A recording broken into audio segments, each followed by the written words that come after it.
ఇది ఆశీర్వాదకరం. Praise lord. హల్లెలూయా.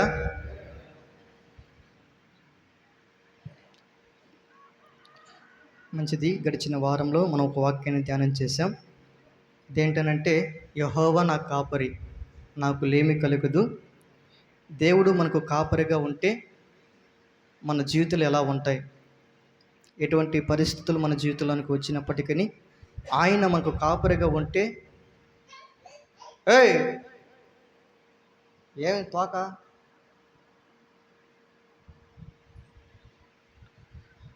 ఆయన మనకు కాపరిగా ఉంటే ఎలా ఉంటుంది? గొర్రెలకు ఆయన మంచి కాపరి. ఆయన మంచి కాపరి ఏంటంటే మన ప్రభుకి ఆయన మన జీవితంలో కాపరిగా ఉండాలంటే మనం ఎలా ఉండాలి? ఆయన గొర్రెలుగా ఉండాలి. మనం ఆయన గొర్రెలమైతే మనం ఏం చేస్తాము అంటే ఆయన స్వరం వింటాం, ఆయన వెంబడిస్తాం. ఆయన వెంబడిస్తే ఆయన మన నిత్య జీవానికి తీసుకుని వెళ్తారు.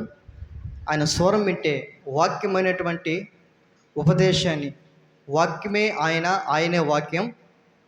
ఆ వాక్యం మనకు వినిపింప చేయబడుతున్నప్పుడు ఆయన స్వరముగా గుర్తించి ప్రభు ఆయన రాకడ కొరకై మన పట్ల ఉద్దేశం ఏమై ఉన్నాయో మనం శ్రద్ధ, భక్తి కలిగిన వారమై, ఆసక్తి కలిగిన వారమై, ఆయన ఎటువంటి స్వరముతో ఏ విధముగా ఆయన మనతో మాట్లాడుతున్నారో అది గుర్తించగలిగి ఆ ప్రకారం మన జీవితం అప్పగించుకోగలిగితే ఆయన ఎక్కడ నడిపిస్తారు అనంటే శాంతికరమైన జలం మీద నడిపిస్తాడు. ఆ శాంతికరమైన జలములో సమరి స్త్రీతో ప్రభు అంటాడు, అమ్మాయి ఈ యొక్క నీళ్ళు బావి యొక్క నీళ్లు త్రాగితే మరలా దప్పికొంటారు, కానీ నేనిచ్చి నీళ్ళు త్రాగితే మరలా దప్పిక రాదు. అయితే ఆయన గొర్రెలుగా మనం మార్చబడితే, ఆయన కాపరిగా మనం పెట్టుకుంటే, ఆయన మనకు కాపరి అయితే నిత్య జీవం తీసుకుని వెళ్తారు. ఆ నిత్య జీవానికి వారసులమైన మన జీవితాల్లో ఒకానొక కొన్ని పరిస్థితులు ఆయన కాపరిగా ఉంటున్నా కానీ కొన్ని పరిస్థితులు ఆయన మనకు అనుమతిస్తూ ఉంటాడు. అదేమిటి అనంటే ఏమిటి? 23వ అధ్యాయంలో 4వ వచనంలో ఉంటుంది. దేని మాట? గాఢాంధకారపు లోయలో నేను సంచరించినను ఏ అపాయముకు నేను భయపడను, నీవు నాకు తోడై ఉందువు, నీ దుడ్డి కరియు నీ దండమును నన్ను ఏం చేస్తుందంట? ఆదరిస్తుంది. అంటే శ్రమలు రావని కాదు, కష్టాలు రావని కాదు, శోధనలు, ఇరుకులు, ఇబ్బందులు మన జీవితంలోనికి యేసుప్రభు నిద్ర రావని కాదు.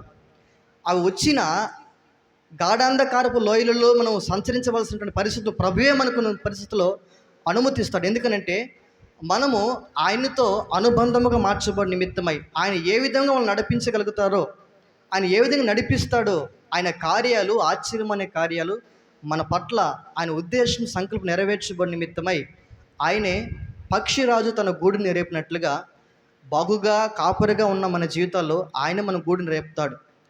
రేపినప్పుడు గాఢాంధకారపు లోయలోనికి మనం సంచరించవలసిన పరిస్థితి ఏర్పడినా మనము భయపడవలసిన అవసరం లేదు. ఎందుకంటే ఆయన మనకు తోడే ఉన్నాడు. ఒకటి, ఆయన దుడ్డు కరియు, ఆయన దండము మనల్ని ఆదరిస్తుంది. హల్లెలూయా. అలాగనే 2 విషయాలు మనం ధ్యానం చేశాము. ఇద్దరు రాజుల గురించి మనం మరి ఒక రాజు గురించి ధ్యానం చేసాం, ఒక ప్రవక్త గురించి ధ్యానం చేశాం. ఎవరా ప్రవక్త, ఎవరా రాజు? ఎవరమ్మా చెప్పాలి, విన్నవాళ్ళు? ఇంకెవరు వినలేదా? హల్లెలూయా. గత రాత్రి సహోదరులు అన్నారు, ఏంటి మీరు ఏది నోరు మెదపడం లేదే, ఏంటయ్యా వీళ్ళు ఉన్నారని అన్నాడు. హల్లెలూయా. నిజమే, మీరు మాట్లాడాలి. సేవకులు ఎవరైనా వచ్చినప్పుడు ప్రశ్న వేసినప్పుడు దానికి సమాధానం చెప్పాలి. సిగ్గుపడకూడదు. తప్పైనా పర్వాలేదు, మరలా దాన్ని మరి చెప్తారు కదా. కాబట్టి మరి సమాధానం చెప్పడానికి, తెలిసిన దాన్ని చెప్పడానికి మరి భయపడాల్సిన అవసరం లేదు. హల్లెలూయా. ఎవరా ప్రవక్త? అప్పటికి ఇంత కొట్టుకుంటున్నా ఒక నోరే మాట్లాడుతుంది. హల్లెలూయా. ఎవరా ప్రవక్త? శాంతమ్మ ఏం తెల్లా? ఏందయ్యా శాంతం పట్టుకున్నాడు? శాంతం కాదు, ఇంకెవరు అడిగేసి నేను. హల్లెలూయా. మంచిది. ఏలియా ప్రవక్త గురించి మనం ధ్యానం చేశాము. ఏలియా జీవితంలో ఒక గొప్ప విజయాన్ని చూసినటువంటి ఏలియా జీవితాల్లో 2 తలంపుల మధ్య నడుస్తున్నటువంటి ఆనాటి ప్రజల జీవితాల్లో ఏలియా ఆరాధన చేస్తున్న దేవుడు నిజమైన దేవుడని ఆయన ఒక సూచక క్రియ ద్వారా, ఒక కార్యం ద్వారా ఆకాశం నుండి అగ్ని కురిపించబడేటట్లుగా ప్రార్థన చేసి మనుషుల యొక్క రెండు తలంపుల నుండి వారిని విడిపించి ఆయనే నిజమైన దేవుడని ప్రకటించి బయలు ప్రవక్తలను చంపి గొప్ప విజయాన్ని చూచిన వాడు ఈ ఏలియా ప్రవక్త.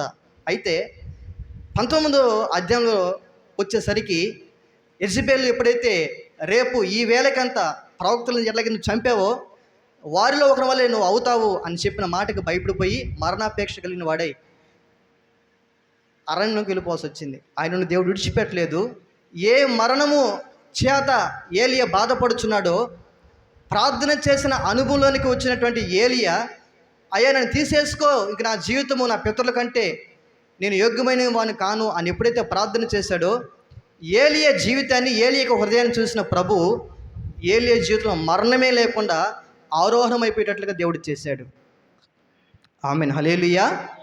మరణము గురించి భయముతో మరణాపేక్ష కలిగిన వాడై కాళ్ళకు చెప్పులు లేకుండా అరణ్యంకి వెళ్ళినటువంటి ఏలియా జీవితాల్లో దేవుడు గొప్ప కార్యం ఏం చేశాడు తెలుసా? అసలు మరణమే చూడకుండా, మరణమే తన ఎదురుకు రాకుండా ఆరోహణమైపోయేటట్లుగా దేవుడు చేశాడు. ఆమేన్, హల్లెలూయా. మరొక రాజు గురించి మనం ధ్యానం చేశాం.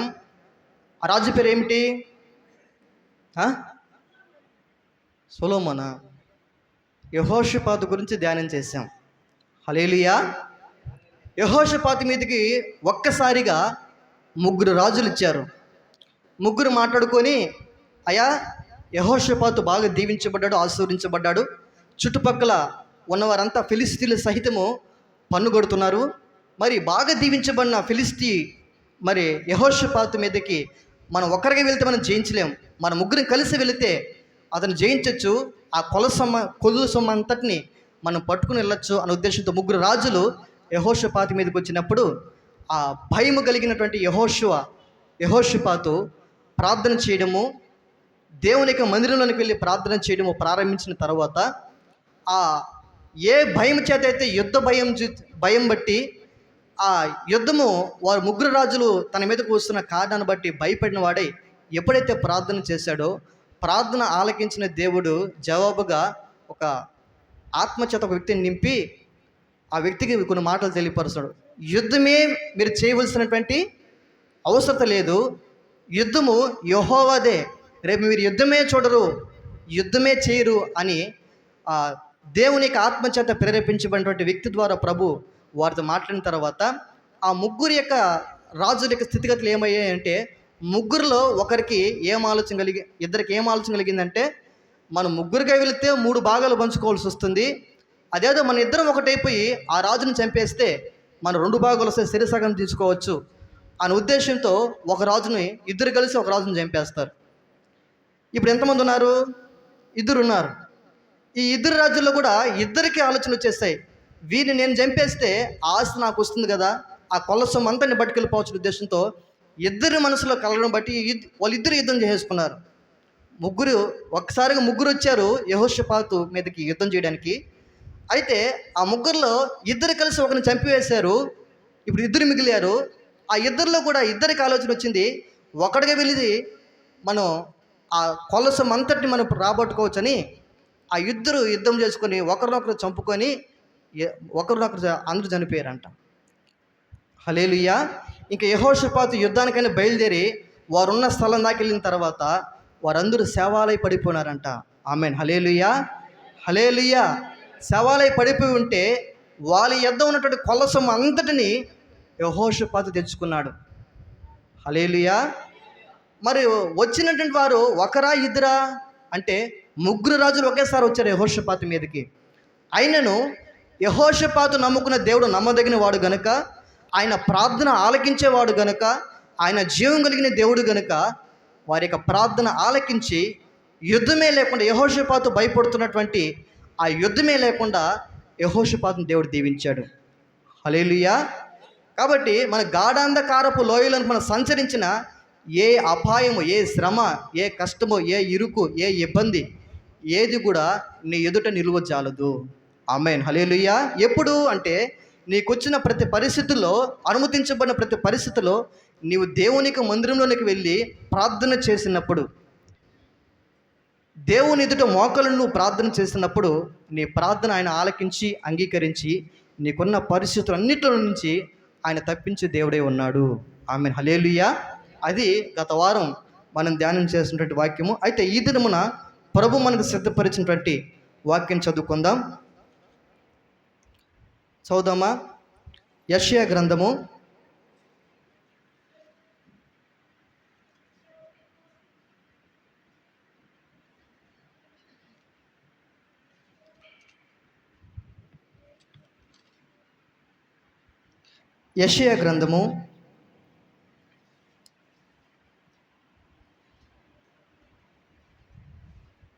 37వ అధ్యాయము 3-4 వచనం చదువుకుందాం. 3 వరకు చదువుకుందాం. కట్టుకుని వారై ఇట్లనిది, హిజ్కియా సెలవిచ్చినదేమనగా, ఈ దినమున శ్రమయు శిక్షయు దూషణయు గల దినము, పిల్లలు పుట్టవచ్చిరి కానీ కనుటకు శక్తి చాలదు. చిన్న ప్రార్థన చేసుకుందాం. వాక్య భాగం నిమిత్తమై ప్రార్థన చేసుకుందాం.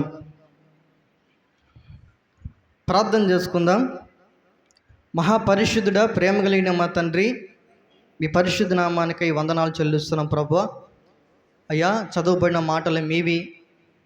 పరిశుద్ధాత్ముడా, మీరే మాకు అర్థవంతంగా ఆ మాటలు మాకు తెలియపరచమని ప్రార్థన చేస్తున్నాం. మీ దాసుడు అపాతుడు అయోగ్యుడు, ఎన్నిక లేని జీవితాన్ని మీరు ప్రేమించి మీ కృప ద్వారా ఎన్నికమైన వారికి మీరు చేశారు ప్రభువా. అందులో బట్టి మీకు స్తోత్రాలు చెల్లిస్తున్నాం. మీ దాసుని మీ సిలువని మీరు మరుగుపరుచుకొని మీ నోటు బుర్రగా మీరు వాడుకోనమని ప్రార్థన చేస్తున్నాం. అయ్యా, వాక్యమును వినేటువంటి మనస్సును అర్థం చేసుకుని గ్రహించేటువంటి కృప, అనుసరించేటువంటి జీవితాన్ని మాకు అనుగ్రహించమని ప్రార్థిస్తున్నాం.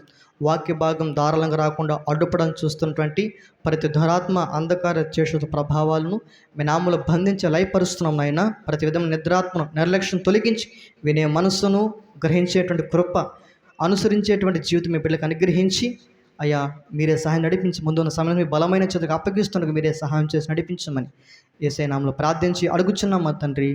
ఆమేన్. Praise the Lord. హల్లెలూయా. మరొకసారి ఆ మాటలు చదువుకుందామా?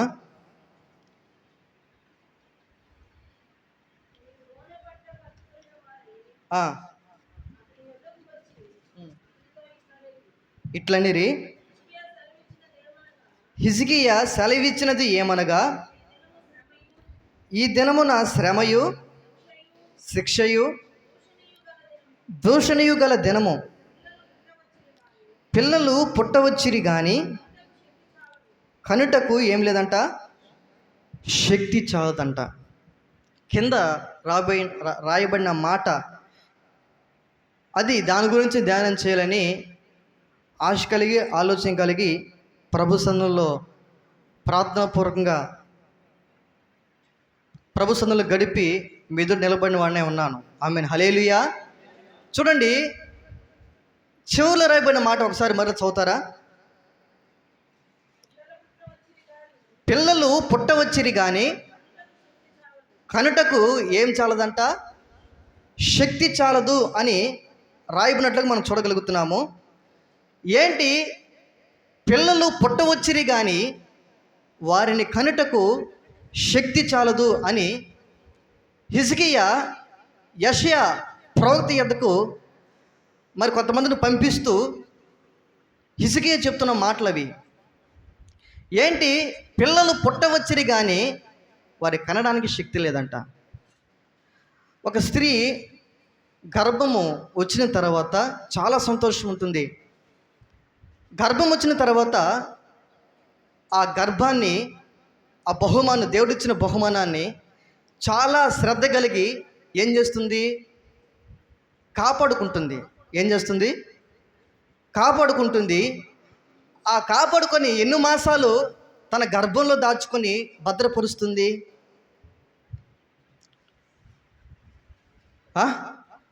ఏందమ్మా మీరు?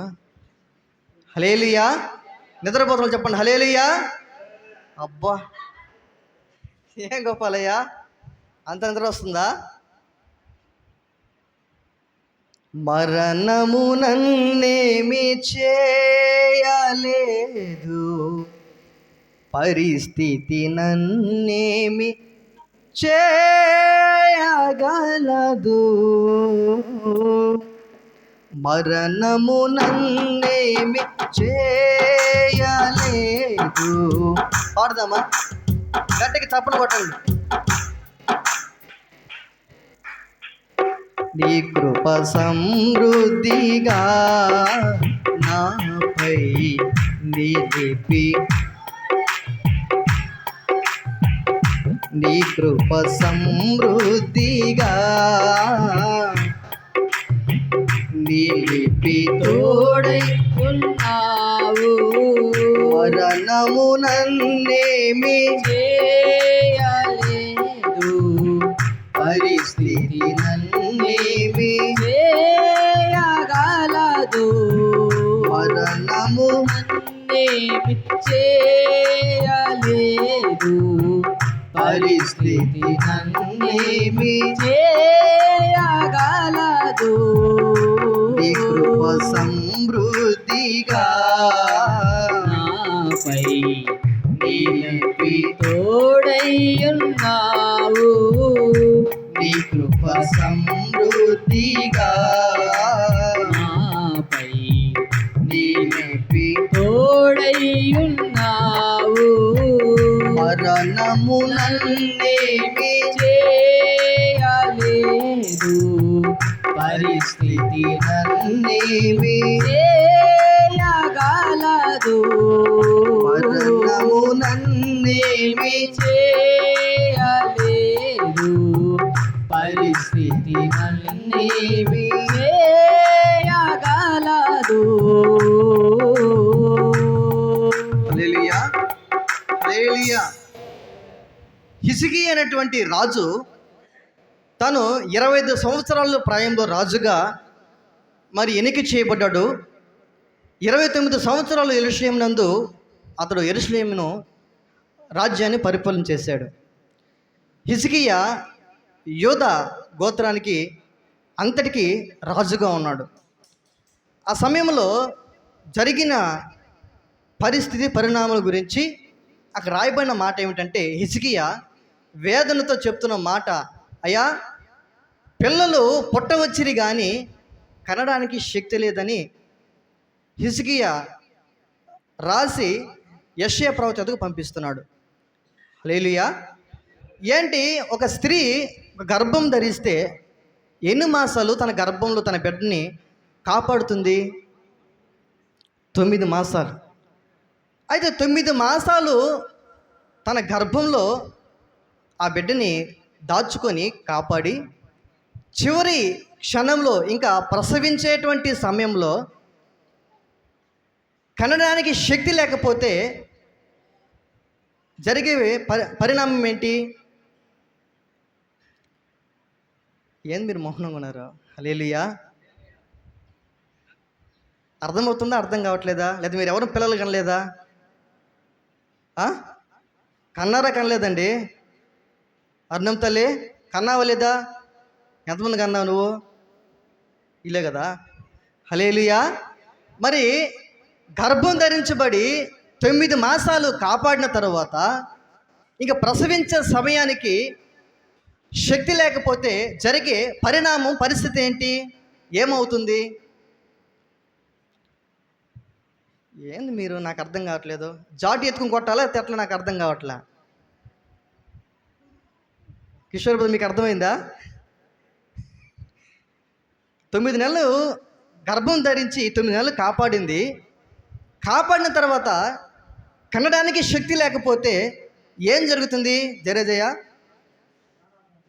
ప్రాణపై అది చెప్పడానికి ఏముంది? నేను కరిసి గందరగోళం అవ్వాల్సిన పరిస్థితి దాకా తీసుకురావాల్సిన పరిస్థితి ఎందుకు? హల్లెలూయా. చెప్దామా గట్టిగా? హల్లెలూయా.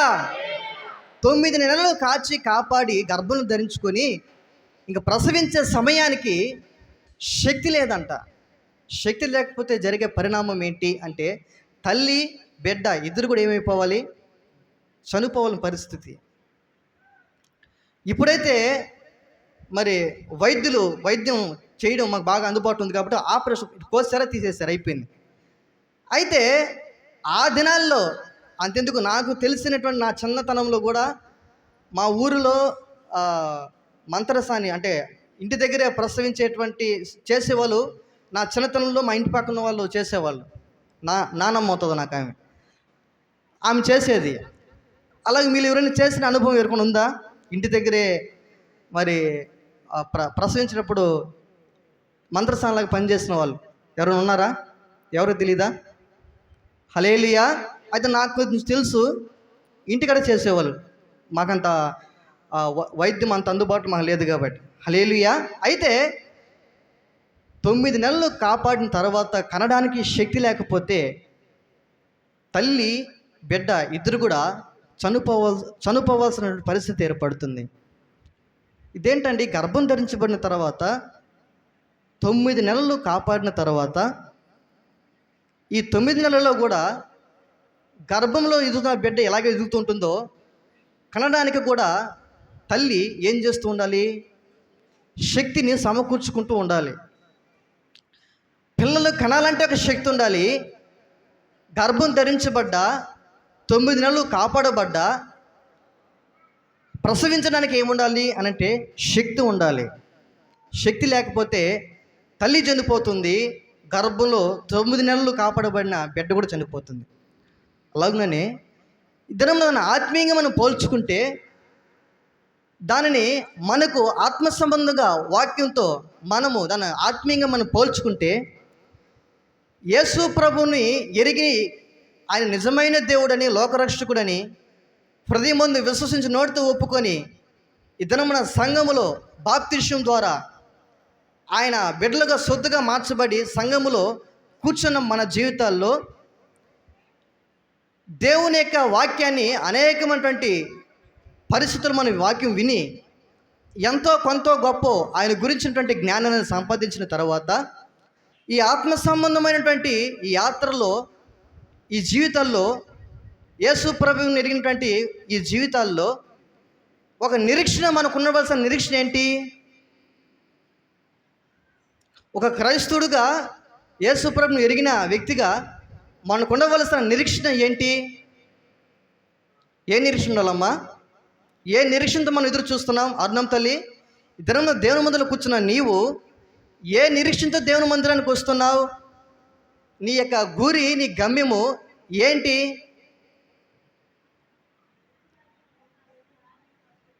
ఆయన రాజ్యంలో ఉండాలని, ఆయన ఏ విధంగా అయితే చనిపోయి తిరిగి 3వ దినాన లేచాడో అలాగనే మనము కూడా లేపబడదామన్నటువంటి నిరీక్షణ.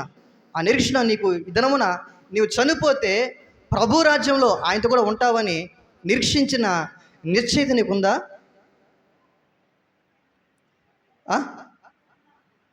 ఉండాలా? హల్లెలూయా. ఉండాలా? ఉందా? ఖచ్చితంగా ఉందా? Praise God. హల్లెలూయా. ఒక క్రైస్తవునికి ఉండవలసినటువంటి నిరీక్షణ ఏంటి అనంటే మన జీవితాల్లో యేసు ప్రభు యొద్దకు వచ్చేటువంటి మన జీవితాల్లో ఆయన నిజమైన దేవుడని ఎరిగి వచ్చేవాళ్ళు చాలా కొంతమంది ఉంటారు. ఏదో శ్రమ ద్వారానో, కష్టం ద్వారానో, ఇరుకు ద్వారానో, ఇబ్బంది ద్వారానో, ఏ పరిస్థితి ద్వారానో ఒక పరిస్థితి ద్వారానే 90% వరకు కూడా యేసు ప్రభు యొద్దకు మనం వస్తాం. అయితే యేసు ప్రభు యొద్దకు వచ్చిన తర్వాత ఏ కారణాన్ని బట్టి మనం వచ్చామో ఆయన ఆ పరిస్థితిని చూసి మన జీవితంలో కార్యం చేయడానికి ఆయన సమర్థులై ఉన్నాడు. అయితే ఆయన సమర్థులై ఉండి మన జీవితంలో కార్యము ఎందుకు చేస్తాడు? ఆయన ముఖ్య ఉద్దేశం ఏమిటి అని అంటే, ఏ విధము చేతనైనా ఆయన ప్రేమ చేత నేను ఆకర్షించి నీ ఎడల ఆయన కృప చూపించి ఏ విధము చేతనైనను నీవు ఆయనతో కూడా సదాకాలం నివసించడానికి నీకు అర్థమయ్యే రీతిలో ఉపదేశించి ఆయనతో కూడా నిలబెట్టుకోవాలని ఆయన ఆశ. అయితే దేవుని ముందర కూర్చున్న మనము ఎటువంటి నిరీక్షణ కలిగిన వారముగా దేవుని ముందర కూర్చునేటువంటి అనుభవం మనం ఉన్నాం? హల్లెలూయా. ఈ దినమున దేవుని వాక్యం ఏంటంటే మనము మన హృదయాన్ని పరిశీలన చేసుకుందాము. ఎంతమందికి ఆయన రాకడ కొరకైన నిరీక్షణ కలిగిన వారమే బ్రతుకుతున్నాము? ఎందుకని ఆయన రాకడ కొరకై నిరీక్షణతో బ్రతకాలి? ఆ నిరీక్షణ మనల్ని సిగ్గుపరచునేది ఎందుకని అనంటే, పౌలు అంటాడు, నేను ఎరిగిన వానిని, నేను నమ్మిన వానిని ఎరుగుదును గనుక నేను సిగ్గుపరచబడను.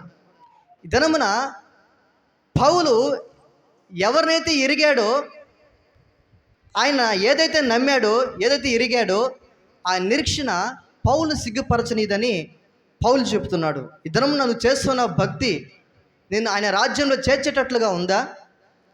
నీవు కలిగి ఉన్న ఈ నిరీక్షణ ఆయనతో కూడా సదాకాలం జీవించేటువంటి అనుభవంలో నేను తీసుకెళ్ళగలుగుతుందా? ఒకవేళ తీసుకుని వెళ్ళలేకపోతే, పిల్లలు పుట్టవచ్చిరి కానీ కనడానికి శక్తి చాలదు అని ఏ విధంగా అయితే రాయబడి ఉన్నదో, దేవుని మందులో చేర్చబడినప్పటికీ, నీవు మారు మనసు పొంది బాప్తీసపు అనుభవంలోనికి సమర్పణకు వచ్చినప్పటికీ నీకు రాకడ కొరకు నిరీక్షణ లేకపోతే మనం వ్యర్థులైపోతాం. హల్లెలూయా, హల్లెలూయా. అయితే ఈ నిరీక్షణ ఎంతమందిలో ఉంది మన జీవితాల్లో? ఇంత దేవుని యొక్క మహాకృపను బట్టి చక్కని మందిరం ప్రభు ఇచ్చాడు. ఇవన్నీ ఈ పని చేసుకోవడానికి ప్రభు సహాయం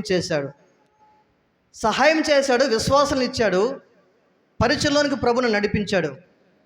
నా జీవితాల్లో నా అనుభవపూర్వకం చెప్తున్న మాట ఏమిటి అనంటే, సేవకునిగా నిలబడినటువంటి అనుభవం కంటే విశ్వాసగా కూర్చొని వాక్యం విన్నప్పుడే నా జీవితం బాగుందని అనుకుంటాను.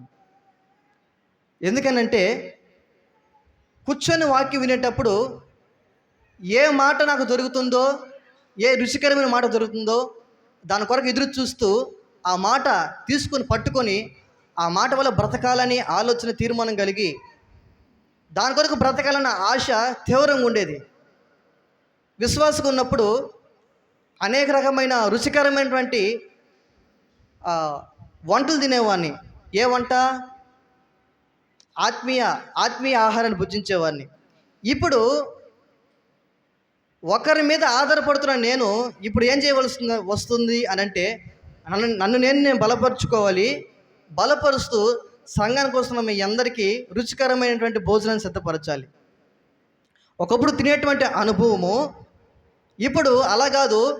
నేనే వండాలి, నేనే వండుకొని నేను తినాలి, తర్వాత ఏం చేయాలి? మీకు పెట్టాలి.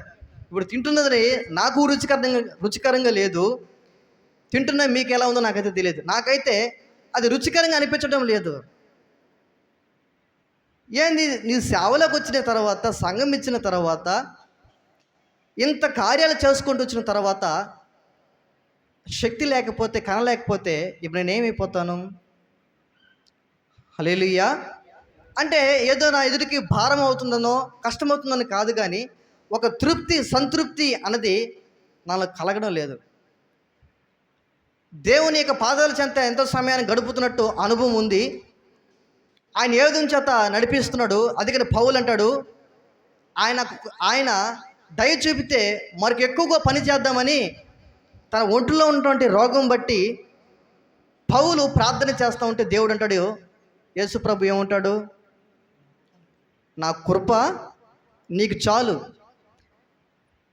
నీ యొక్క బలహీనతలు యందు నా శక్తి పరిపూర్ణంగా మార్చబడుతుంది. ఆమేన్, హల్లెలూయా. మనం ఎప్పుడు బలహీనముగా ఉంటామో అప్పుడే ఆయన చేతిలో బలముగా ఆయన మన జీవితాన్ని ఆయన చేతులను తీసుకొని మన జీవితాన్ని నడిపిస్తాడు. హల్లెలూయా, హల్లెలూయా. దినం దేవుని మందిలో కూర్చున్న నీవైనా, నేనైనా, మనమైనా కనడానికి శక్తి ఎవరు ఇవ్వాలి అనంటే, నీవు నేను ఆరాధన చేస్తున్న దేవుడే మనకు శక్తి అనుగ్రహించేవాడే ఉన్నాడు. ఆమేన్, హల్లెలూయా, హల్లెలూయా. ఆయన పాదాల చెంతకు వెళ్ళిన ప్రతిసారి ఆయన కృపచేత బలపరిచి శక్తిని అనుగ్రహిస్తూ పరిపూర్ణంగా నడిపించే దేవుడే ఉన్నాడు. ఆమేన్, హల్లెలూయా. అయితే దేవుని మందులో కూర్చున్న మన జీవితాల్లో, నీవు విశ్వాసిగా ఉన్నటువంటి నీ జీవితాల్లో, దేవుని వాక్యం ఏంటంటే నీ జీవితాల్లో నువ్వు దేవుని గురించినటువంటి జ్ఞానము ఎంతవరకు సంపాదించుకున్నావు? ఎంతవరకు సంపాదించుకొని దేని కొరకు నిరీక్షణ కలిగినటువంటి అనుభూలు మనం ఉన్నాము? మన జీవితం మనం పరిశీలన చేసుకోవాలి. బైబిల్ గ్రంథంలో మత్తయి సువార్త 25వ అధ్యాయము 1 నుండి 13 వచనం వరకు మనం చూడగలిగితే అక్కడ కొంతమంది కన్యకులు మనకు కనబడతారు. చదువుతామా? మత్తయి సువార్త 25వ అధ్యాయము 1 నుంచి చదువుకుందాం.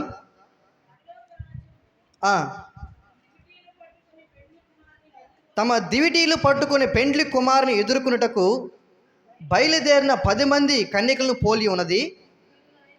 వీరిలో 5గురు బుద్ధి లేని వారు, 5గురు బుద్ధి గలవారు. బుద్ధి లేని వారు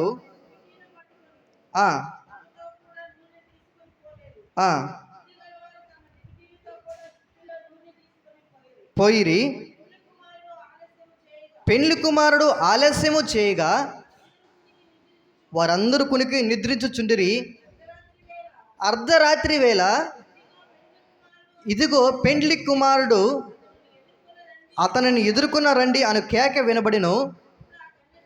అప్పుడు ఆ కన్యకలందరూ లేచి తమ దివిటీలను చక్కపరిచిరి. కానీ బుద్ధి లేని ఆ కన్యకలు, మా దివిటీలు ఆరిపోచున్నవి గనుక మీ నూనెలో కొంచెం మా కీడని బుద్ధి గల వారిని అడిగిరి.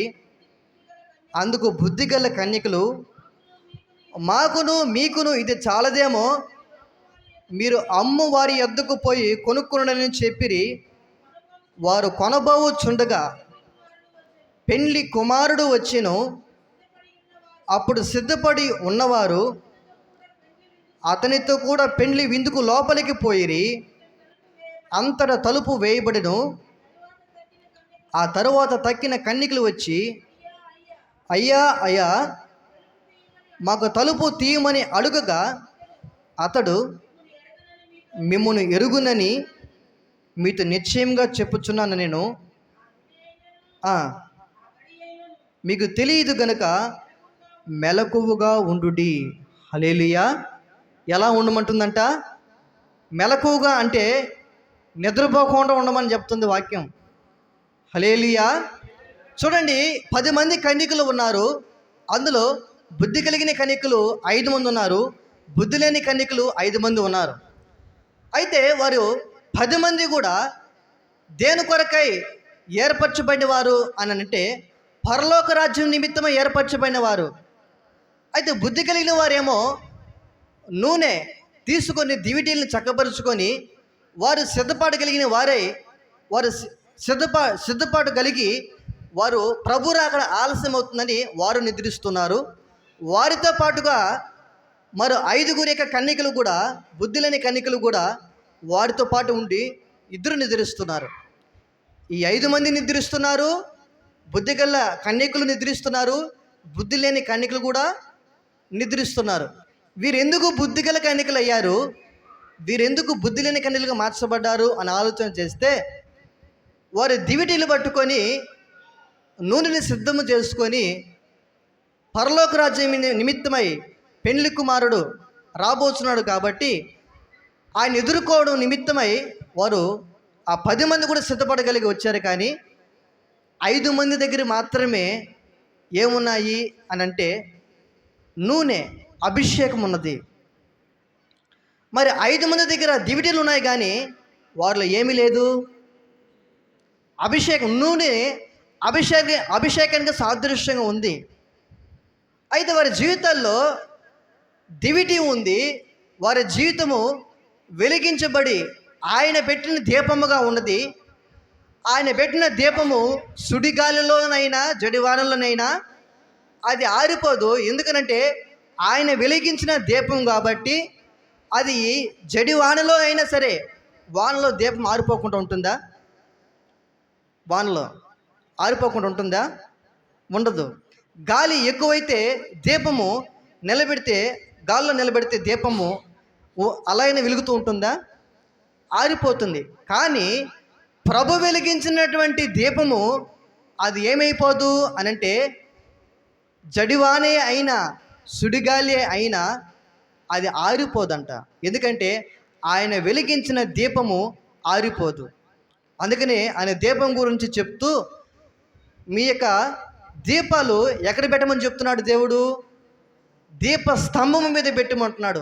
అనేక మంది వెలిగించడం నిమిత్తమై దీప స్తంభం మీద పెట్టమంటున్నాడు. అయితే ఆ దీప స్తంభాన్ని మంచం క్రిందనో కొంచెం కిందనో పెట్టొద్దు అంటున్నాడు.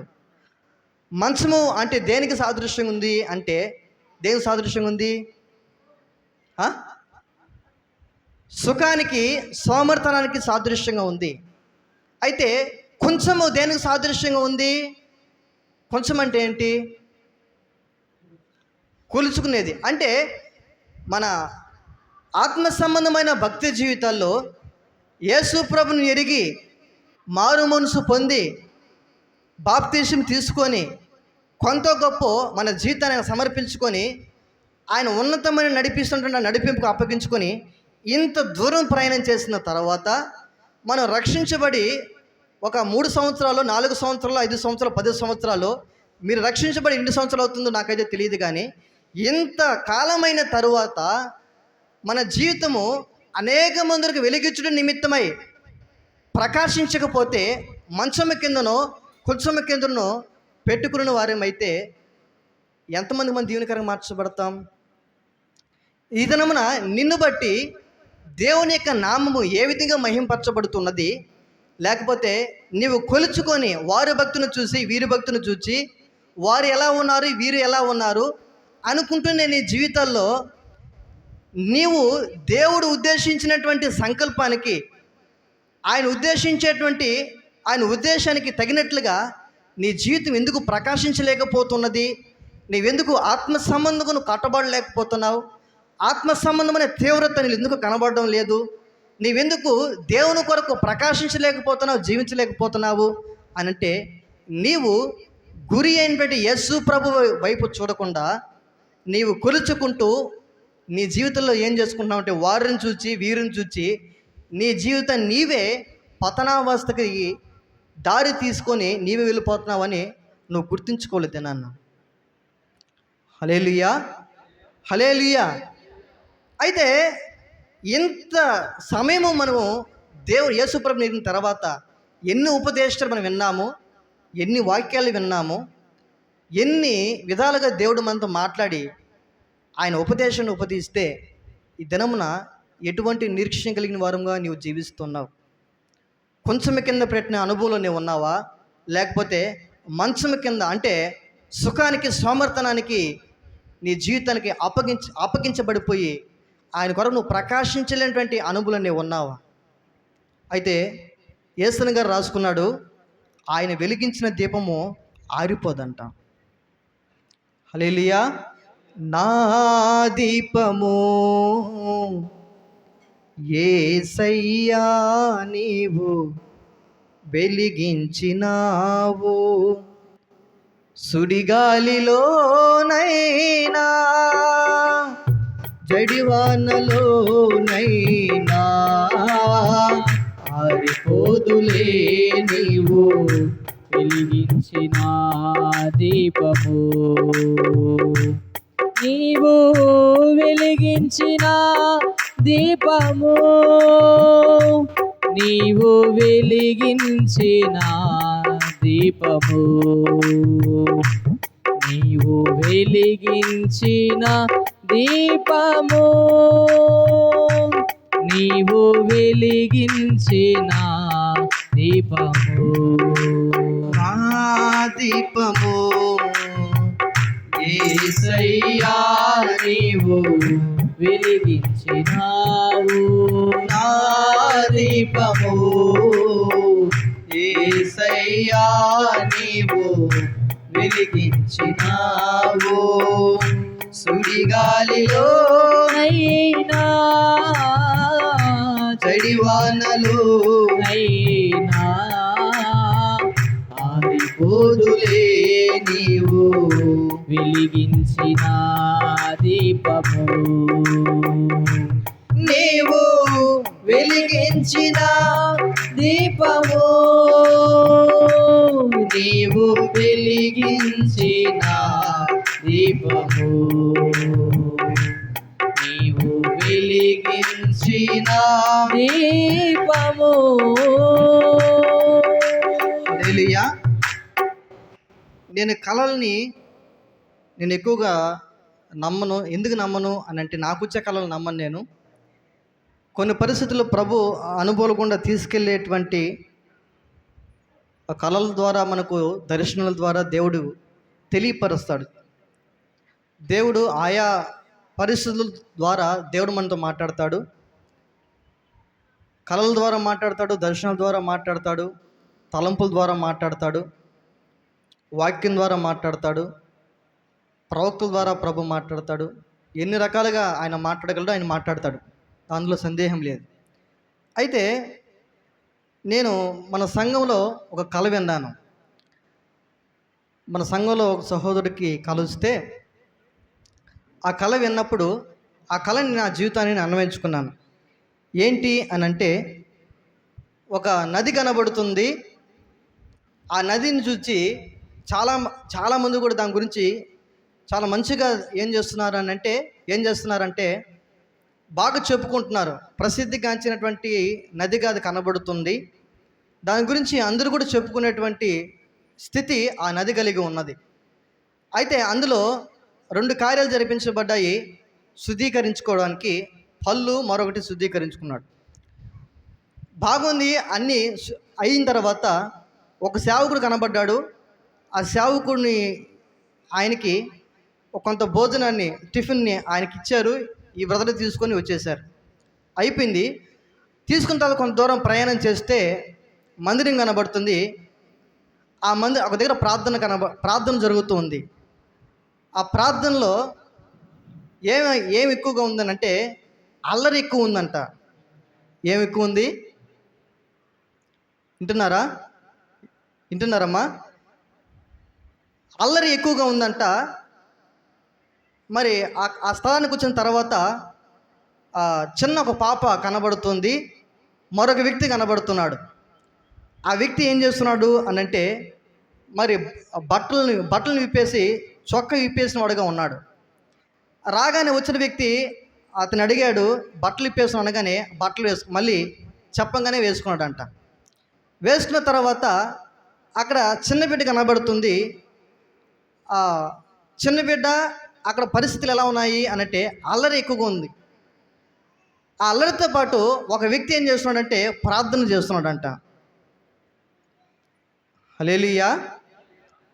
ప్రార్థన చేస్తున్నాడు. అంతవరకు కల వచ్చిందని నాకు తెలియపరచబడింది. దాన్ని నేను ఆత్మీయంగా పోల్చుకున్నా. వాస్తవమే. ఒకప్పుడు ఈ ఒరుగొండ పరిచయ సంఘాన్ని బట్టి మీ జీవితాల్లో ప్రభువుకి మీ హృదయాన్ని సమర్పించిన తర్వాత, మీ జీవితాలను ప్రభువుకి అప్పగించుకున్న తర్వాత, ప్రభు కొరకు ఆశ కలిగి, ప్రభు కొరకు తీర్మానం కలిగి, ప్రభు కొరకు గురి కలిగి పరిగెత్తాలని ఆలోచన కలిగి వెళ్తున్నప్పుడు, మిమ్మల్ని గురించి ఎంతమంది ఇన్ని రకాలుగా మంచి ఉద్దేశంతో మాట్లాడినటువంటి అనుభవం ఉంది, గొప్ప మంచి ఉద్దేశంతో మాట్లాడుకున్న అనుభవాలు ఉన్నాయి. అయితే ఇప్పుడున్న పరిస్థితి ఎలా కనబడుతున్నది? హల్లెలూయా. ఎటువంటి పరిస్థితి కనబడుతున్నది అని అంటే, అల్లరి, ఒకరి మధ్య ఒకరికి ఆత్మ సంబంధమైన ప్రేమ, ఆత్మ సంబంధమైన భక్తి, ఆత్మ సంబంధమైన దేవుని కొరకైన గురి, దేవుని కొరకైన ఆశలు, దేవుని కొరకైన తీర్మానాలు, దేవుని కొరకైన బ్రతకాలన్నటువంటి ఉద్దేశాలు ఎంతమందిలో రగిలించబడుచు ఉన్నాయి? ఆ కళ యొక్క భావాన్ని నేను అర్థం చేసుకున్నది ఏమిటి అని అంటే, ఆయన రాగానే ప్రార్థన జరుగుతున్నటువంటి స్థలం దగ్గర రాగానే ఒక వ్యక్తి బట్టలు ఇప్పేస్తున్నాడు. అదేమిటి అంటే భక్తిహీనతకి సాదృశ్యం. దేనికి సాదృశ్యం? భక్తిహీనతకి సాదృశ్యం. ఒకప్పుడు ఉంటుండే తీవ్రత లేదు, ఒకప్పుడున్న మంట లేదు, ఒకప్పుడు ఆసక్తి ఉన్నటువంటి ఆసక్తి ఇప్పుడు కనబడడం లేదు. కానీ కృప ఏంటి అని అంటే, బట్టలు తీసేస్తున్నావు అని చెప్పగానే మరలా బట్టలు వేసుకోవడం. ఆమేన్, హల్లెలూయా. అల్లరి జరుగుతున్నది, చిన్న బిడ్డ కనబడుతున్నది. అయితే ఒకటి జరుగుతున్నది ఏమిటి అంటే ప్రార్థన. ఒక సంఘము క్షేమాభివృద్ధిని పొందాలి అంటే ఒక ఒక వ్యక్తి ఆత్మీయంగా కట్టబడాలి అనంటే, ఒక కుటుంబం దేవుళ్ళు స్థిరపరచబడాలి అనంటే ప్రధానమైనది ఏమై ఉండాలి అనంటే ప్రార్థన ఉండాలి. హల్లెలూయా. ప్రభు మనం నేర్పించింది అది.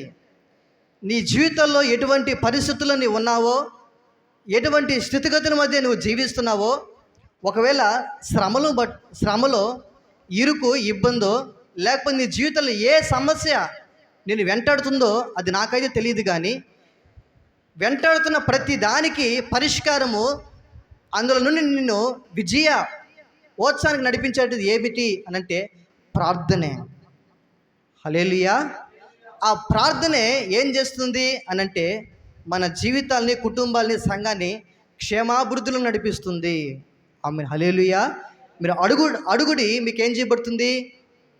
మీకు తెరవబడుతుంది, మీకు ఇవ్వబడుతుంది. అయితే మన జీవితాల్లో అటువంటి స్థితిగతుల్లో మనం ఉన్నామా? పిల్లలు పుట్టవచ్చురు కానీ కనడానికి శక్తి లేదంట. శక్తి లేకపోతే తల్లి బిడ్డ ఇద్దరు చనిపోవలసిన పరిస్థితి. యేసు ప్రభువు గురించి నిరీక్షణతో మనం ఇన్ని సంవత్సరాలుగా మనం ప్రభు కొరకు బ్రతకాలనే ఆశ కలిగి, ఆలోచన కలిగి, తీర్మానం కలిగి ఇంతవరకు వస్తే, ఒకవేళ ఆయన రాకడలో అతి సమీపంగా ఆయన రాకడ ఉన్నది. ప్రవచనాలు చాలా వరకు నెరవేర్చబడిపోయాయి, కొన్ని మాత్రమే మన ముందు ఉన్నాయి నెరవేర్చబడవలసిన వాటివి. ఇంకా నీవు రక్షించబడకపోతే, నీ కుటుంబం రక్షించబడకపోతే, నీ బిడ్డలు రక్షించబడకపోతే, సంఘము సిద్ధపరచకపోతే సేవకునిగా నేనేమవ్వాలి? విశ్వాసం మీరేమవ్వాలి? హల్లెలూయా. మనందరి యొక్క నిరీక్షణ ఏమై ఉండాలి అనంటే, ప్రతి ఒక్కరి యొక్క నిరీక్షణ చనిపోయిన తర్వాత పరలోక రాజ్యంలో ఆయనతో కూడా మనం నివసించాలి. ఆమేన్. హల్లెలూయా. అయితే మన జీవితాల్లో ఏది మనం ఆత్మ సంబంధంగా కట్టబడలేకపోవడానికి ఏది అడ్డుపడుతున్నది? కొలుచుకున్నటువంటి భక్తి జీవితాన్ని బట్ట, సుఖవంతమైన భక్తి జీవితాన్ని బట్ట, లేకపోతే వారు బుద్ధి కలిగిన కన్యకలు అభిషేకము సాదృశ్యమైనటువంటి నూనె సిద్ధపరుచుకొని, దీవెనలను చక్కపరుచుకొని ప్రభు కొరకు ఎదురు చూసేటువంటి అనుభవమా? వారు నిద్రిస్తున్నారు, వీరు నిద్రిస్తున్నారు, కానీ వారిలో అభిషేకం ఉంది, దీవిటీలు చక్కపరుచుకుని ఉన్నారు, ఆయన రాకడ కొరకే సిద్ధపరుస్తున్నారు. వీరు కూడా దీవుడిని పట్టుకున్న వారిగానే ఉన్నారు, ఆయన రాకడ కొరకే ఎదురు చూస్తున్న వారికి ఉన్నారు, కానీ వీరిలో ఏమీ లేదు అనంటే నూనె, అభిషేకం, ఆత్మ సంబంధమైనటువంటి భక్తి జీవితం వారి జీవితంలో లేదు. కనుకనే వారు కొనుక్కోవడానికి ప్రభు రాకడ వచ్చిన తర్వాత కొనుక్కున్న వారి దగ్గరికి వెళ్ళిన తర్వాత తలుపులు మూయబడిపోయినాయి. దినంలో దేవుని వాక్యమైన ప్రియ సహోదరుడా, సహోదరి, ఇంతకాలం నువ్వు విశ్వాసంగా జీవించిన తర్వాత నువ్వు పరలోక రాజ్యంలో అడుగు పెట్టలేకపోతే నీ జీవితం ఏమైపోతుంది? వ్యర్థమే కదా.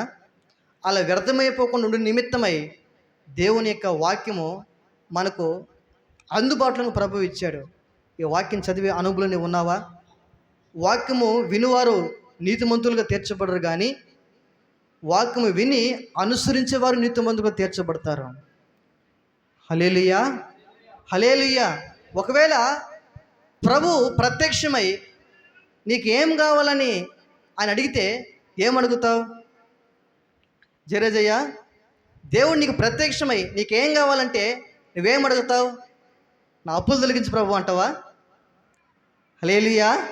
అది తొలగించిన చాలు, మరి ఇంక చూద్దాం. ఆ తర్వాత ఒక వ్యక్తి ఆయన రాకడ రాబోతుందయ్యా, సిద్ధపడాలి అని అంటే, ఆయన రాకడ వస్తే వెళ్ళిపోతాను అన్నట్టు. ఎట్ట వెళ్తావయ్యా అంటే, ఆయన వచ్చిన తర్వాత ఆయన కాలు పట్టుకుంటాను, ఆ కాలు పట్టుకొని ఆయన ఎట్టయితే వెళ్తాడో అటు వెళ్ళిపోతాను అంట. ఆయన అటు వెళ్ళగలుగుతామా? రెప్పపాటులో ఆయన మధ్యాకాశంలోనికి వచ్చిన తర్వాత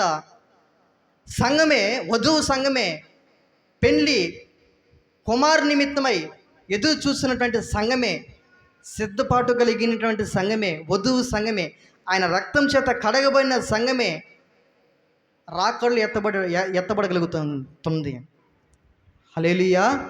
సంఘము అలాగూ శక్తిని పొందుకోవాలి, కుటుంబాలుగా అటువంటి శక్తిని పొందుకోవాలి, వ్యక్తిగతంగా అటువంటి ప్రార్థనా శక్తిని పొందుకొని సిద్ధపాటు కలిగిన అభిషేకించబడిన వారమై మనం ఉండాలి. హల్లెలూయా. అప్పుడే ఆయన రాకళ్ళు ఎత్తబడగలుగుతాం. ఆ బుద్ధి గల కన్యకలు ఆయన రాకడ ఆలస్యం అవుతున్నది. వారు నిద్రిస్తున్నారు, బుద్ధి లేని వారు నిద్రిస్తున్నారు. కానీ వీరి జీవితాల్లో ఆత్మ సంబంధమైనటువంటి భక్తి జీవితం కలిగి, ఆత్మ సంబంధమైన అభిషేకము కలిగి ఆయన రాకడ కొరకు నిరీక్షించే వారుగా ఉన్నారు.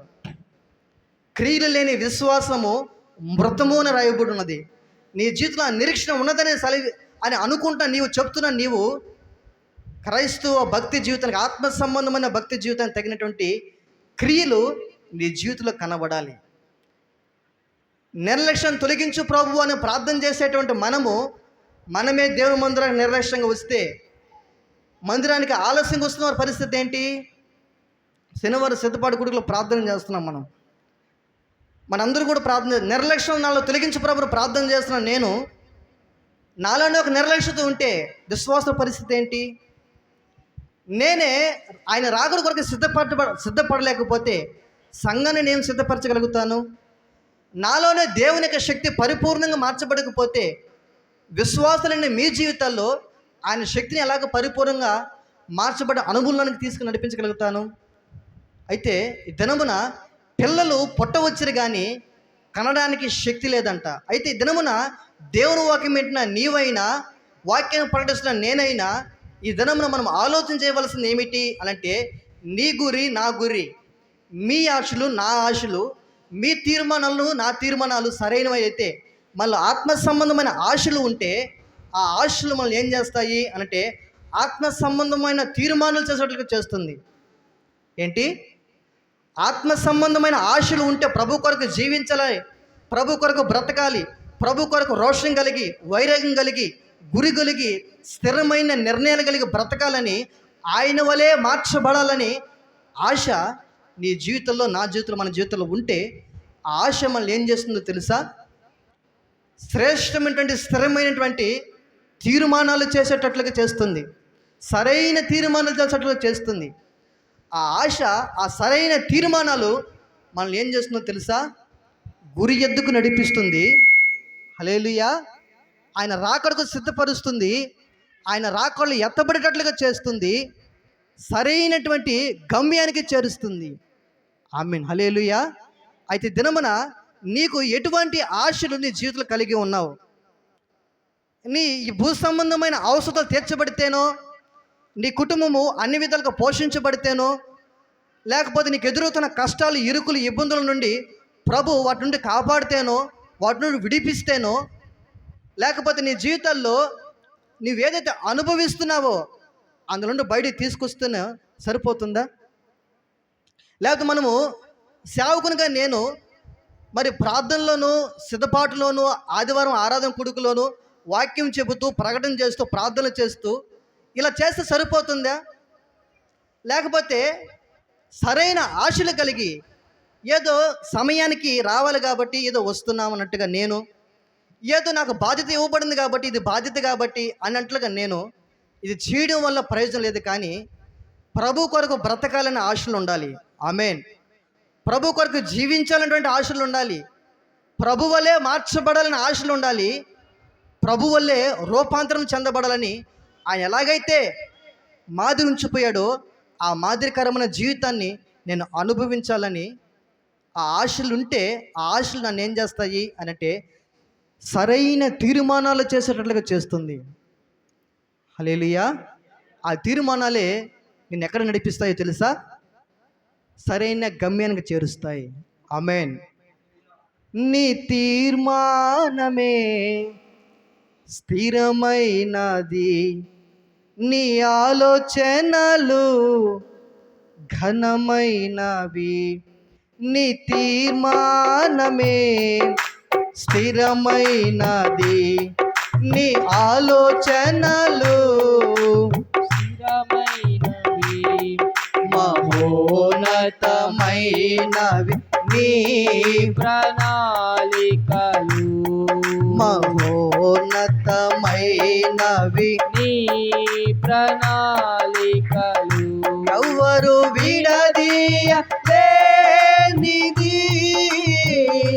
నీతో నాకున్న అనుబంధము, ఎవరు విడదీయ లేనిది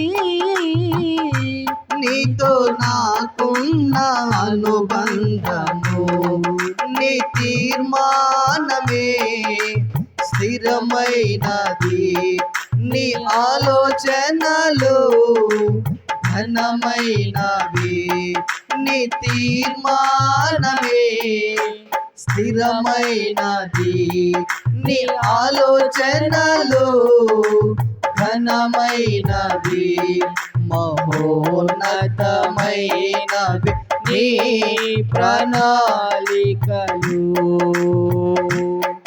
మహోన్నతమైనవి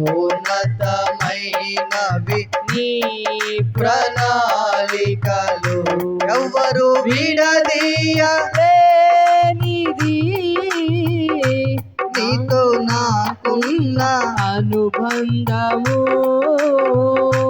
ఎవ్వరు విడదీయలే లేనిది నీతో నాకున్న అనుబంధము నీ తీర్మానమే స్థిరమైనది, నీ ఆలోచనలు ఘనమైనవి, నీ తీర్మానమే స్థిరమైనది నీ ఆలోచనలు ఘనమైనది. హల్లెలూయా హల్లెలూయా. ఇప్పుడు ప్రస్తుత సంఘ పరిస్థితి ఎలా కనబడుతుందో తెలుసా? ఒకప్పుడు మీరు వెలిగించబడిన అనుభవంలో మీరు ఉన్నారు, కానీ ఇప్పుడు ఆ దీపాలు నుస్సుగంటిన దీపాల వల్లే మార్చబడిపోయినాయి. కొన్ని సమయాల్లో దీపాలకి ఏమో అనుకుంటుంది, నుసుగు అంటే అది వెలిగించబడి ఏమవుతుందంటే, దీపాలు మీకు ఎవరికైనా ఐడియా ఉందా? ఉన్నాయా లేదా? ఉన్నాయమ్మా రమణమ్మ? దీపంకి నాకు తెలిసి కిరసనాయిలు పోసి కిరసనాయిలో ఒక ఏమంటారు అది ఒత్తులాగా ఏదో గుడ్డను చింపి పెట్టేవాళ్ళు నాకు తెలిసినంత వరకు. తర్వాత కొంత అదేదో మళ్ళీ పైన ఒక ఒత్తులాగా చేసేవాళ్ళు. మొత్తానికి అది వెలిగించబడిన తర్వాత అది కాలి దానికి కొంత ఏమైపోతుందంటే ఏమో నుసుగంటుతుంది. అది నుసుగంటి వెలిగిస్తే వెలుగుతుంది, కొంత సమయానికి ఏమైపోద్ది, ఆరిపోతుంది. మరలా ఆరిపోతుందని చెప్పి మళ్ళీ వెలిగిస్తే కిరసనాయిలు ఫుల్గా ఉన్నా కానీ బుడ్డిగా వెలుగుతూ ఉంటుంది. నిజంగానే ఎంతగా ప్రార్థన చేసుకొని సిద్ధపడగలిగి వచ్చినా మీ జీవితాల్లో నుసుగంటినటువంటి అనుభూతులు మీరు ఉంటే ఎంతగా నేను ప్రకాశించాలనుకున్నా అదేమైపోతుందంటే బూడిదలో పోసిన పన్నీర్లాగా అయిపోతూ ఉంది. ఎందుకు ఈ విషయం చెప్తున్నాను అనంటే, మిమ్మల్ని బట్టి ప్రభు నాకు ఇచ్చిన భారం ఒకటే. ఏంటి ఆ భారము అనంటే, మిమ్మలను యేసు వైపు తిప్పాలి. ఆమేన్. ప్రభు వలే మార్చాలి. ప్రభు నాకు ఏ స్థితిగతుల్ని నాకు అనుభవపూర్వకంగా తెలియపరిచి నన్ను ఈ స్థానంలో నిలబడడానికి ఆయన నా జీవితాల్లో ఏ కార్యాలు చేశారో, ఎలాగూ ఒక వ్యక్తిని ప్రభు వైపు నడిపించాలో, నన్ను ప్రభు ఏ విధంగా ప్రేమించి ఏ విధంగా సరిచేసి ఏ విధంగా స్థలంలో నిలబెట్టారో అది ఆయన నాకు జ్ఞాపకం చేసి గుర్తించుకునేటట్టుగా చేసి నాకు జ్ఞానము అయ్యేటట్లుగా గ్రహింపు అయ్యేటట్లుగా చేసి స్థలంలో నిలబెట్టాడో, అలాగే ప్రతి మనుషుల్ని వారున్న కృపను గుర్తించి ప్రభుకి సమీపస్తులుగా మార్చబడాలన్నదే నా ఉద్దేశము. అదే ప్రభు చిత్తం. ఆమేన్. హల్లెలూయా. ఆయన చిత్తం లేకపోతే, ఆయన ప్రణాళిక ఉద్దేశం లేకపోతే ఇటువంటి మందిరము కట్టలేము, ఇటువంటి విశ్వాసులుగా మీరు ఇటువంటి జీవితంలోనికి రాలేరు, ప్రత్యేకించబడలేరు, సమర్పణ అనుభవంలోనికి రాలేరు, అభిషేకం ముందుకు అనుభవంలో రాలేరు. ఆయన కృప ఆయన చిత్తము మన పట్ల మీ పట్ల ఉంది కనుకనే లోకంలో నశించిపోతున్న నా జీవితాన్ని ప్రభు నన్ను వెతికి రక్షించి కృపనిచ్చి నిలబెట్టాడు. ఆమేన్. హల్లెలూయా. అయితే మీ జీవితాల్లో నుసుగంటిన దీపాల వలె మీ జీవితాలు ఉండి ఆరిపోకుండా ఉండి నిమిత్తమై నుసుగంటిన దీపాన్ని మనం ఏం చేస్తాము అంటే అలా నలిపామనుకోండి, నలిపిన వెంటనే ఏమవుతుంది? హల్లెలూయా. ఆ నుసుగు రాలిపోయి పౌలు సౌలుగా ఉన్నప్పుడు సంఘానికి మరి హింసకుడిగా ఉన్నటువంటి సౌలు జీవితాల్లో ప్రభు దర్శించి అంధత్వము అలుముకున్న తర్వాత, కళ్ళు పోయిన తర్వాత అననీయ వచ్చి ప్రార్థన చేసిన వెంటనే కన్నుల నుండి పొరల వంటివి రాలిపోయాయంట. హల్లెలూయా. ఎప్పుడైతే ఆ పొరలు రాలబడ్డాయో మనోన్నతుడు వెలిగించబడిన వాడై ఆయన చూసేటువంటి అనుభవం ఉన్నాడు. అందుకనే నేను చూచిన ఆ దర్శనానికి అవిధేయును కాను అంటున్నాడు. ఆమేన్. హల్లెలూయా. నేను చూచిన ఆ దర్శనానికి అవిధేయును కాక బుద్ధిగంతం అంతా కూడా ఆయన ఎలా ఉన్నాడో తెలుసా? సాక్షిగా ఉన్నాడు ప్రభు కొరకై. ఈ దినమున యేసు ప్రభుని రుచి చూసి ఎరిగిన అనుభవంలో నీవు ఉంటే, ప్రభు కొరకు ఆశలు నీలో ఉంటే, నీలో నుసుగంటినటువంటి స్థితిగతులు వస్తున్నా ఆయన నలిపినప్పుడు నీవు మరలా ఏం చేస్తావు అంటే ఆయన కొరకు ప్రకాశిస్తావు. ఆమేన్. ఆయన కొరకు వెలిగించబడతావు. ఆయన కొరకు జీవించాలన్నటువంటి తీర్మానాలు నూతనంగా ఆయన నడిపించి సరైన గమ్యానికి ఆయన చేర్చే దేవుడే ఉన్నాడు. అయితే ఈ దినమున ఆయన ప్రత్యక్షమై నీకేం కావాలని వరం అడిగితే నువ్వేం కోరుకుంటావు? అప్పులు తీరితే చాలని కోరుకుంటావా? లేకపోతే కుటుంబ సమస్యల నుంచి విడిపించబడితే చాలనుకుంటావా? అనారోగ్య పరిస్థితుల నుంచి బయటపడితే చాలనుకుంటావా? లేకపోతే కొన్ని పరిస్థితుల్లో కొన్ని భయాలు కొన్ని పరిస్థితులు అలుముకుంటుంటాయి. హల్లెలూయా. ఎటువంటి పరిస్థితులు అనంటే నా బిడ్డల యొక్క భవిష్యత్తు ఏమిటి, నా కుటుంబం యొక్క పరిస్థితి ఏమిటి, నా అనారోగ్య పరిస్థితిని బట్టి, లేకపోతే ఒకవేళ ప్రభు నన్ను పిలుచుకుంటే ఆయన రాకడలో నేను ఎత్తబడి ఆయన రాజ్యంలో నేను ఉండగలుగుతానా? లేకపోతే ఆయన రాకడకు ముందుగా నేను చనిపోతే, లేదా ఆయన రాకడ వరకు నేను బ్రతికి ఉంటే ఎత్తబడగలుగుతానా అని కొన్ని సమయాల్లో మన వ్యక్తిగతమైన జీవితాలు బట్టో, లేకపోతే కుటుంబాన్ని బట్టో, కొన్ని పరిస్థితుల్లో ఉన్న సమస్యలు బట్టి అయినా కొన్ని పరిస్థితులు మనం ఏం చేయబడతాము అని అంటే ఆందోళన చెందుతూ కృంగిపోతూ ఉంటుంటాం. హల్లెలూయా. మన జీవితాలకి వస్తున్న అలల్ని తట్టుకోలేనటువంటి పరిస్థితులను బట్టి కొన్ని సమయాల్లో ఎటు వెళ్ళాలో, గురి ఎలా గమ్యానికి చేర్చబడాలో అర్థం కానటువంటి పరిస్థితులు మన జీవితంలోకి వస్తాయి. ఈ పరిస్థితుల్లో దేవుడు మన ఎదుటికి వచ్చి నీకేం కావాలని కోరుకుంటే, ఇప్పుడున్న పరిస్థితుల్లో అప్పులు తొలగించబడితే చాలు ప్రభు అంటావా? లేకపోతే ఏమని కోరుకుంటావు? అందుకని ఒక దైవజనుడు ఒక పాట రాసుకున్నాడు. దేవుడే కనిపించి నీకేమి కావాలని అడిగితే నీ బదులేమో మానవా. దేవుడే కనిపించి నీకేమి కావాలని అడిగితే నీ బదులేమో మానవా. ధనము కోరుతావా? ధనము కోరుతావా? ధనము కోరుతావా? ధనము కోరుతావా?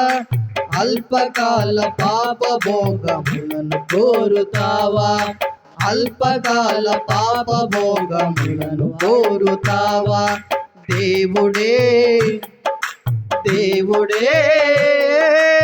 దేవుడే కనిపించి నీకేమి కావాలని అడిగితే నీ బదులేమో మానవా. దేవుడే కనిపించి నీకేమి కావాలని అడిగితే నీ బదులేమో మానవా. ధనము కోరుతావా? ధనము కోరుతావా? ధనము కోరుతావా? ధనము కోరుతావా? అల్పకాల పాప భోగములను కోరుతావా? అల్పకాల పాప భోగములను కోరుతావా? దేవుడే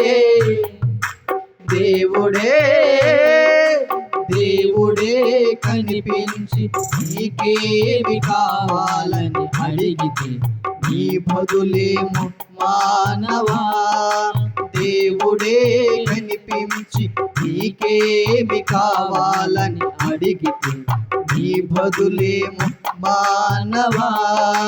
దేవుడే కనిపించి నీకేమి కావాలని అడిగితే నీ బదులేమో మానవా.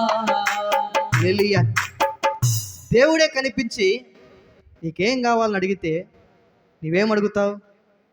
ధనము కోరుతావా? ఘనము కోరుతావా? లేకపోతే ఈ జీవితానికి అవసరమయ్యే అల్పకాలం పాపభోగాన్ని కోరుకుంటావా? ఏం కోరుకుంటావమ్మా? దేవుడే మన కళ్ళ ఎదుటికి వచ్చి ఏం కావాలంటే ఏం కోరుకుంటావు? యేసేపుని అడిగితే యేసేపు అంటాడు, యేసేపు నీకు దేవుని కొరకైనటువంటి పరిశుద్ధత కొరకై పరిశుద్ధిని కాపాడుకోవడం బట్టి నువ్వు శ్రమ అనుభవించి చెరసాలకు వెళ్ళిపోతావా? అల్పకాలం పాపభోగాన్ని అనుభవించడానికి పాపాన్ని కోరుకుంటావా అంటే అల్పకాలం పాపభోగం నాకు వద్దు, హల్లెలూయా, నాకు పాపం వద్దు, కానీ పాపము నిమిత్తమై వచ్చేటువంటి శ్రమ అనుభవించడానికి చెరసాలకైనా వెళ్ళిపోవాలనుకుంటాడు యోసేపు. మోషే నువ్వేం కోరుకుంటావు? ఐగుప్తు ధనాన్ని కోరుకుంటావా? లేకపోతే దేవుని ప్రజలతో శ్రమ కోరుకుంటావా అని అంటే మోషే అంటాడు, అల్పకాలము పాపభోగము అనుభవించుట కంటే నా దేవుని ప్రజలతో శ్రమ అనుభవించుట మేలు అంటాడు మోషే. హల్లెలూయా. ఎస్తేరుని అడిగితే, ఎస్తేరు నీవు నీ ప్రజల నిమిత్తమై నీవు మరణిస్తావా? నీ ప్రజల యొక్క నష్టపడిపోయి నీ ప్రాణం దక్కించుకోవడం నిమిత్తమై నష్టాన్ని ఏర్పరుస్తావా? ఏది కోరుకుంటావు నీవు? ప్రాణాన్ని కోరుకుంటావా? ప్రాణం కోల్పోవడం కోరుకుంటావా? నీ ప్రజల నిమిత్తం అంటే నా ప్రజల నిమిత్తం నా ప్రాణాన్ని పోగొట్టుకోవాల్సి వచ్చినా నేను పోగొట్టుకుంటాను నా ప్రజల నిమిత్తమై అని ఎస్తేరు అంటుంది. దానియేలుని అడిగితే, అయ్యా నీ జీవితాల్లో దేవుని కొరకైన గురి కలిగిన నీ జీవితాల్లో రాజులను పట్టుకోవాలని రాజుల సహితము దానియేలు, షడ్రక్, మేషక్, అబేద్నెగోలు ఆరాధన చేస్తున్న వారి దేవుడే పూజార్హుడు అని చెప్పించినట్లుగా ఆ జీవితాన్ని కోరుకుంటావా? లేకపోతే రాజులు పెట్టేటువంటి ఆ సుఖవంతమైనటువంటి భోజనాలకి నీవు వెళ్తావా అంటే తాను అపవిత్రుడు కాకున్నట్లు రాజు ఉద్దేశించినటువంటి భోజనమును పానమును చేయకుండా అపవిత్రైపోతానని రాజు తినే భోజనం వద్దంటాడు దానియేలు. నీకు రాజు భోజనం కావాలా? లేకపోతే నీ జీవితాన్ని ప్రభుకి సమర్పించేటువంటి ఆత్మసంబంధ భక్తి జీవితం కావాలా అని అంటే నేను అపవిత్రపరచబడుకున్నట్లు రాజు తినే భోజనం నాకు వద్దంటాడు దానియేలు. హల్లెలూయా, హల్లెలూయా. పౌలు అంటాడు, అయ్యా నీకేది కావాలి? ఏం కావాలయ్యా నీకు అంటే ఆయన రాకడలో ఆయన సమస్తాన్ని పెంటగా ఎంచుకొని నాకు ఏది ప్రయోజనకరమో అవి సమస్తాన్ని నష్టపరుచుకొని నేను గురి ఎదుగు ప్రభు కొరకే బ్రతుకుతాను, బ్రతుకు కూడా క్రీస్తే చావైతే నాకు లాభం అంటాడు పౌలు. హల్లెలూయా. ఏ శ్రమ పౌల్ని ఆయన ప్రేమ నుండి ఎడబాపులేదని పౌలు అంటాడు. అది శ్రమే అయినా, ఇరుకే అయినా, ఇబ్బంది అయినా, ఉపద్రవమే అయినా, వస్త్రహీనత అయినా, అది ఏదైనా సరే క్రీస్తు ప్రేమ నుండి నన్ను ఎడబాపలేదని పౌలు అంటాడు.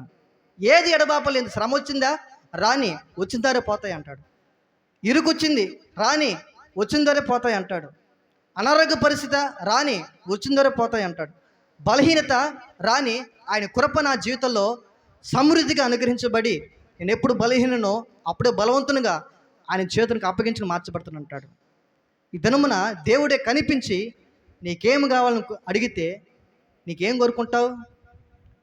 నీవు ఒకవేళ ధనమేనయ్యా నా అప్పే అంటే ఆయన కలవరసరులు ఆకార రక్తబొడకు నీకు రక్తంగా చేసి నేను క్రయధనముగా విమోచన నిమిత్తమై ఆయన నిన్ను ఏం చేశాడు? వెలబెట్టి కొనుక్కున్నాడు. నీ అప్పే ఉంది. ఇంకా ఆయన ఎప్పుడు కలవరసరులలో నీ అప్పుని తీర్చేశాడు ఆయన రక్తం ద్వారా. ఆఖరి రక్తబొట్టు రక్తం కాచి ఆయన ఉన్నటువంటి ఆ వెలంతటి కూడా నీ కొర హెచ్చించాడు ఆయన. హల్లెలూయా, హల్లెలూయా. ఇంకా అప్పులేముంది? మరణము భయం ప్రభువా, సమస్యలు ఎక్కడ నా జీవితం దిగిపోతుంది ప్రభు అంటే మరణపు ముళ్ళని విరిచిన వానిని, మరణాన్ని జయించి తిరిగి లేచిన వానిని, మరణమా నీ ముళ్ళెక్కడ, మరణమా నీ విజయం ఎక్కడ అని పలికి సవాలు విసిరిన వానిని, మరణము నన్ను ఆపలేకపోయింది, నిన్నెలా ఆపగలుగుతుంది? హల్లెలూయా. నీది ఏ సమస్య అయినా సరే ఆయన సమర్థుడైన దేవుడు నిన్ను విడిపించడానికి. ఇద్దరున్న దేవుని వాక్యమైన ప్రియ సహోదరుడా, సహోదరి, నువ్వు ఏ పరిస్థితుల్లో ఉన్నా, ఏ స్థితిగతుల్లో ఉన్నా నువ్వు ఉంటున్న స్థితిలో నువ్వు జయించలేకపోయినటువంటి ఎత్తైనటువంటి స్థితిగతులైన దావీదు అంటాడు, అయ్యా ఎక్కలేని ఎత్తైన కొండకు నన్ను ఎక్కించు. మరి నేనా ఎక్కలేను, మరి నీవు నన్ను ఎక్కలేని ఎత్తైన ఆత్మ సంబంధమైన లోతైన ఎత్తైన అనుభవం నడిపించు ప్రభువా. హల్లెలూయా. ప్రభు ఈ దినమున నన్ను అడిగితే, అయ్యా నీకేం కావాలి? పరలోక రాజ్యం కావాలా, లేదా నీకు ఈ భూమి మీద ఐశ్వర్యం అంత కావాలి, ఏం కావాలి నీకు అని ప్రభు అడిగితే, అయ్యా నాకు పరలోక రాజ్యం వద్దు, నాకేం కావాలో తెలుసా? అనుదినము నీ సన్నిధిని అనుభవించే కృప కావాలి ప్రభు అంటా నేను. హల్లెలూయా. పరలోక రాజ్యం కాదు నాకు కావాల్సింది, అనుదినము నీ సన్నిధిని అనుభవించేటువంటి ఆ అనుభవం నాకు కావాలి. ఈ జీవితం వ్యర్థమైపోతున్నటువంటి బ్రతుకు ప్రభువా, కృప ఇచ్చావు, అర్హత ఇచ్చావు, ఏదో సమర్పణ జీవితం నడిపించిన తర్వాత ఎరిగే నేనేం చేయబడ్డాను? లోకంలో కలిసిపోయాను ప్రభువా. తెలియక కాదు, ఎరిగే తెలిసే నీవు నన్ను ఎరిగి ఉన్నా, నేనే నిన్ను ఎరిగి ఉన్నా, తెలిసే లోకంలో జరిపిన నా బ్రతుకు నా జీవితాన్ని విడిచిపెట్టలేదు. కనుక నాకు కావాల్సింది పరలోక రాజ్యం కాదు, నీవు కావాలి, నీ సన్నిధి కావాలి, అనుదినం నీతో సహవాసం కావాలి. అది నాకుంటే అనుదినము భూమి మీదనే పరలోక సంబంధమైనటువంటి సన్నిధిని నేనేం చేయగలుగుతాను? అనుభవించగలుగుతాను.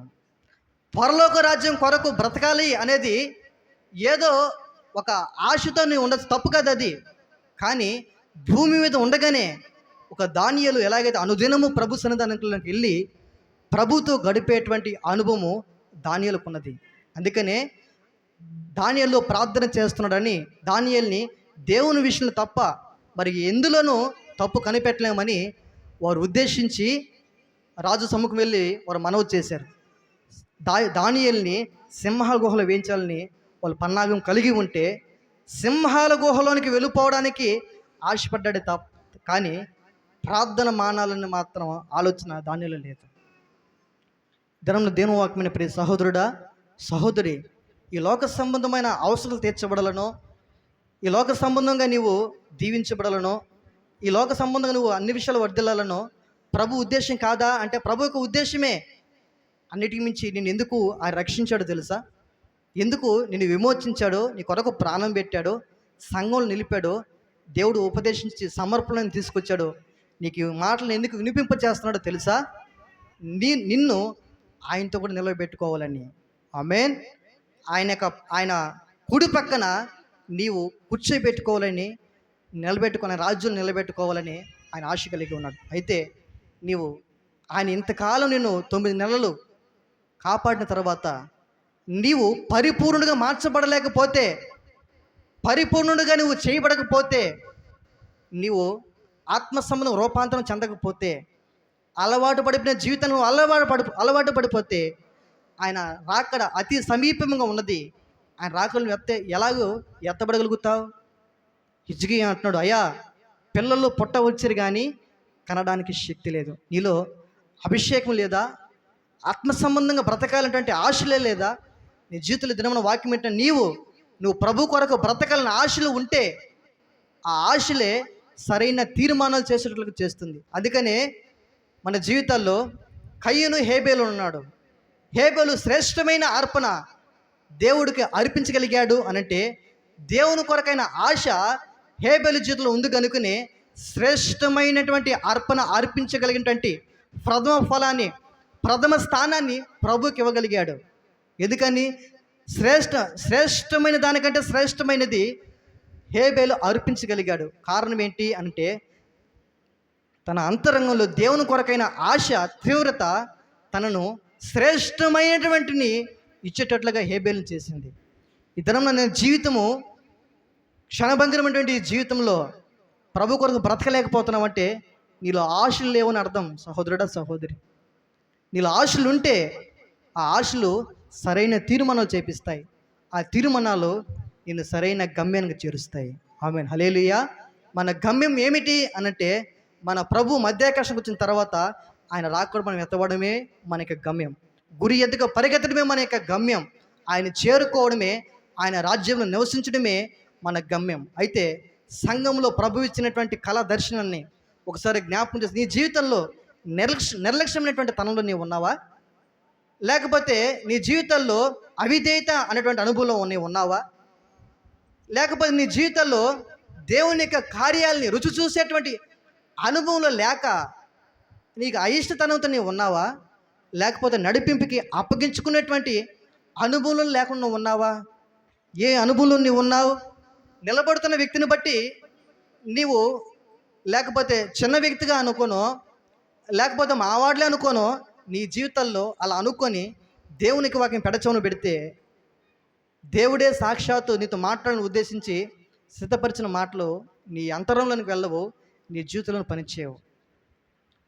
అయితే ప్రియ సహోదరుడా సహోదరి, నీ జీవితంలో దేవుడు నీకు ఉద్దేశించిన సంగతులు జ్ఞాపకం చేసుకొని ఒకవేళ ఆరిపోయి నుసగంటి ఆరిపోయిన జీవితం నీవు ఉన్నా ప్రభు నిన్ను వెలిగించాలని కోరుకుంటున్నాడు. ఆమేన్, హల్లెలూయా.